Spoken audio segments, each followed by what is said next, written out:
ఈరోజు మనమైతే కుష్కా రైస్ అయితే చేసుకుందాం. ఎనీ కర్రీతో కాంబినేషన్ బాగుంటది. నెక్స్ట్ ఒక ప్యాన్ పెట్టుకొని అందులో మనం ఘీ ఏసుకొని ఈ విధంగా మనకి రా మసాలాస్ అన్నీ వేసుకోవాలి.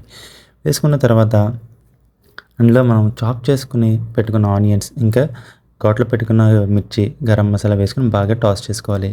ఈ విధంగా గోల్డెన్ బ్రౌన్ వచ్చిన తర్వాత దాంట్లో టమాటో వేసుకొని, అలాగే గుప్పెడు మింట్ కూడా మనం అందులో వేసుకోవాలి. చిటికెడు కొత్తిమీర కూడా వేసుకోవాలి. వేసుకొని బాగా కలుపుకుంటే మసాలా మనకి మంచిగా కుక్ అవుతుంది. కుక్ అయిన తర్వాత అందులో కొంచెం సాల్ట్, ఇంకా చిల్లీ పౌడర్, ఇంకా కొరియాండర్ పౌడర్, గరం మసాలా ఈ మోతాదులన్నీ కూడా చూపించినట్టు వేసుకుని అందులో ఒక 200 గ్రామ్స్ వరకు మనం పెరుగు అయితే వేసుకోవాలి. వేసుకున్న పెరుగుని కలుపుకుంటే ఈ విధంగా మనకి మిక్చర్ ఉంటుంది. నేను కుక్కర్లో చేసుకుంటే నాకు పెద్ద విజిల్ లేదు కాబట్టి నేను అందులో చేసుకుంటున్నాను. సో కుక్కర్లో పెట్టుకుని రైస్ ఒక గ్లాస్ అయితే 2 గ్లాస్ ఆఫ్ వాటర్ కింద వేసుకున్నాం మనం. అందులో మనం కొంచెం నిమ్మకాయ కూడా పిండుకుని, సాల్ట్ పిండుకుని రైస్ యాడ్ చేసుకుంటే అంతే. కుక్ అయిపోయిన తర్వాత పైన ఘీ వేసుకుని తిప్పుకుంటే రెడీ.